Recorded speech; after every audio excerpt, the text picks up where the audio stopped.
श्री कृष्ण गोविंद हरे मुरारी, हे नाथ नारायण वासुदेवा। राधे राधे मेरे प्यारे भाइयों बहनों, माताओं व बंधुओं, संस्कार की बातें चैनल में आपका स्वागत है। बंधुओं, आज एकादशी के दिन मैं आपको सुना रही हूँ एकादशी की कहानी। बंधुओं, एकादशी देवी सब पुण्यों से अधिक है। यह सर्वदा मोक्ष देने वाली है। जो मनुष्य भी एकादशी का व्रत करते हैं उन्हें मोक्ष की प्राप्ति होती है। उनके जन्मों जन्मों के पापों का नाश हो जाता है। बंधुओं, जो मनुष्य एकादशी का व्रत नहीं करते हैं वे भी यदि एकादशी की इस कहानी को सुनते हैं तो उनके जन्मों जन्मों के पाप नष्ट हो जाते हैं और उन्हें भी मोक्ष की प्राप्ति होती है। बंधुओं, यदि आपने हमारे YouTube चैनल संस्कार की बातें अब तक सब्सक्राइब नहीं किया तो जरूर करें और बेल आइकन दबाना ना भूलें। बोलो एकादशी की जय हो। एक बार एक राजा के दो बेटियां थी। छोटी बेटी एकादशी का व्रत किया करती थी। हर कोई छोटी बेटी की प्रशंसा किया करता था और बड़ी बहन छोटी बहन से ईर्ष्या करती थी।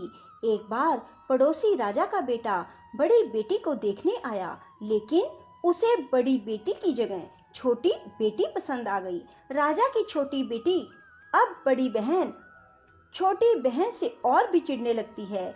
वह छोटी बहन को मारने के नए नए तरीके अपनाती रहती है। एक बार वह लड्डू में जहर मिलाकर उसे खिलाने की कोशिश करती है और एक बार वह मटके में जहरीला सांप रखकर छोटी बहन के कमरे में रख देती है।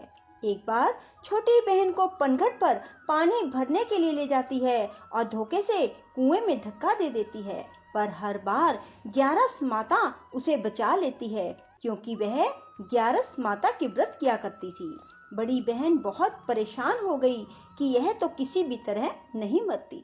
तब एक दिन बड़ी बहन छोटी बहन से बोली, मेरी प्यारी बहन, भगवान ने हम सब की मृत्यु किसी न किसी तरह लिखी है। क्या तुम्हें पता है कि तुम्हारी मृत्यु कैसे होगी?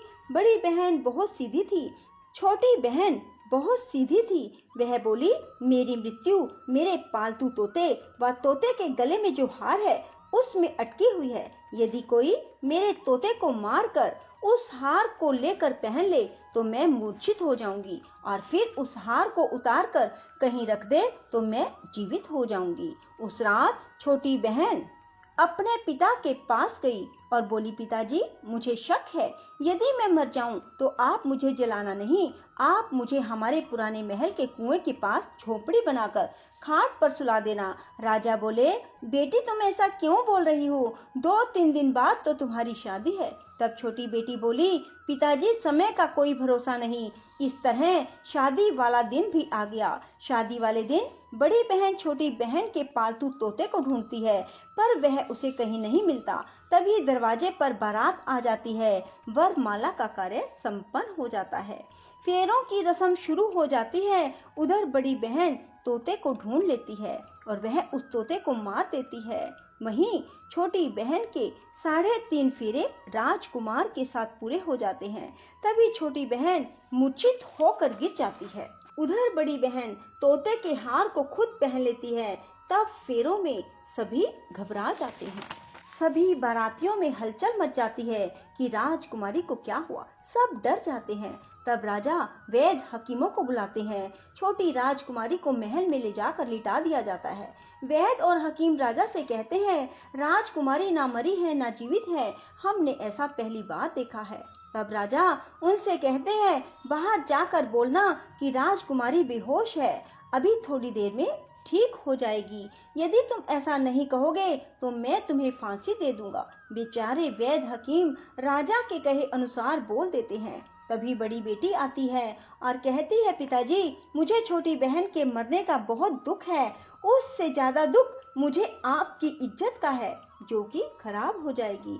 आप ऐसा करो कि मेरी शादी राजकुमार के साथ कर दो, तब सब ठीक हो जाएगा। आपकी इज्जत भी रह जाएगी। तब राजा को यही ठीक लगा और राजा ने छोटी बेटी के कपड़े पहनाकर बड़ी राजकुमारी को फेरों में बिठा दिया। पर राजकुमार ने मना कर दिया, कहा कि यह मेरी पत्नी नहीं है। मेरी पत्नी जब बोलती है तो उसके मुंह से फूल झरते हैं। लेकिन सबने समझा बुझाकर उससे 3.5 फेरे लगवा दिए। बड़ी राजकुमारी ससुराल आई तो राजकुमार ना तो उससे बात करते थे, ना उसके हाथ से पानी पीते थे, ना ही उसके हाथ का बनाया हुआ खाना खाते थे। राजकुमार ने मन ही मन सोचा, मैं पता लगा कर रहूंगा कि मेरी पत्नी के साथ क्या हुआ। एक दिन राजकुमार दुखी मन से घोड़े पर बैठकर जा रहे थे कि घोड़ा वहीं जाकर रुका जहां राजकुमारी की अधमरी लाश को रखा गया था। राजकुमार ने मन ही मन सोचा कि घोड़ा यहाँ किस कारण से रुका है, कोई तो वजह है जो यहाँ घोड़ा रुक रहा है। तब राजकुमार घोड़े से उतरकर पुराने महल में गए।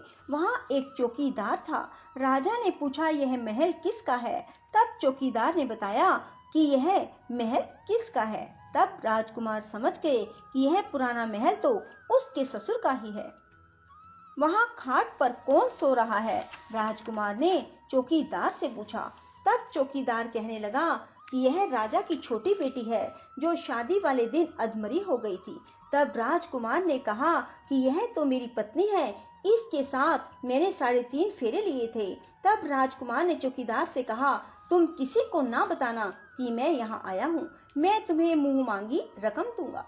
चौकीदार ने हाँ कर दी और राजकुमार खाट के पास गया और बचे हुए 3.5 फेरे खाट के साथ ले लिए। राजकुमार उस दिन वहीं पर रहा और रात को भी वहीं रहा। छोटी रानी रात को खड़ी हो गई। उसने अपने पास अपने पति को देखा तो वह बहुत रोई। राजकुमार ने पूछा, बड़ी अजीब बात है, तुम शादी वाले दिन मूर्छित क्यों हो गई? तुम्हारे पिता ने मेरी शादी तुम्हारी बड़ी बहन से क्यों करवा दी, जबकि मैंने तुम्हारी बड़ी बहन को स्वीकार भी नहीं किया? तब तुम मुझे पूरी बात बताओ। तुम दिन भर तो मूर्छित थी, अब रात को जीवित कैसे हो गई? इसका भी राज बताओ।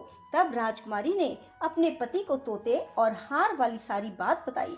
यह भी बताया कि यह बात मैंने अपनी बड़ी बहन को बताई थी।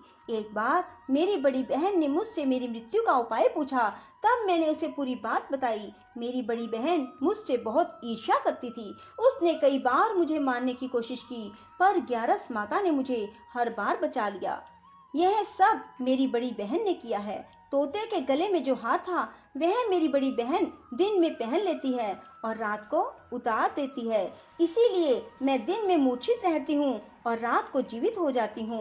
यदि वो हार मुझे वापस मिल जाए तो मैं हमेशा के लिए जीवित हो जाऊंगी। कोई बहन भी ऐसा कर सकती है? अब राजकुमार छोटी राजकुमारी के साथ वहीं दिन बिताने लगे। बड़ी रानी ने दासियों को भेजकर पता लगाना चाहा कि आजकल राजकुमार दिन रात कहाँ रहते हैं, पर उसे कोई खबर ना लगी। उधर छोटी रानी गर्भ से हो गई। एक दिन छोटी रानी ने राजकुमार से कहा, मुझे चाहे बेटा हो या बेटी, रात में ही हो, दिन में तो मैं मूर्छित रहती हूँ।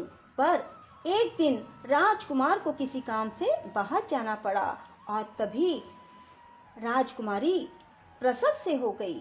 तब उसने ग्यारस माता को याद किया।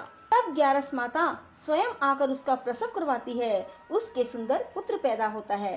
तभी वहां राजकुमार आ जाते हैं। उसने भी ग्यारस माता के दर्शन किए। ग्यारस माता बोली, ये मेरी परम भगत है, और बोली, जब तुम्हारा बेटा 5 वर्ष का हो जाए तब तुम इसे अपनी पत्नी का हार लाकर पहना देना।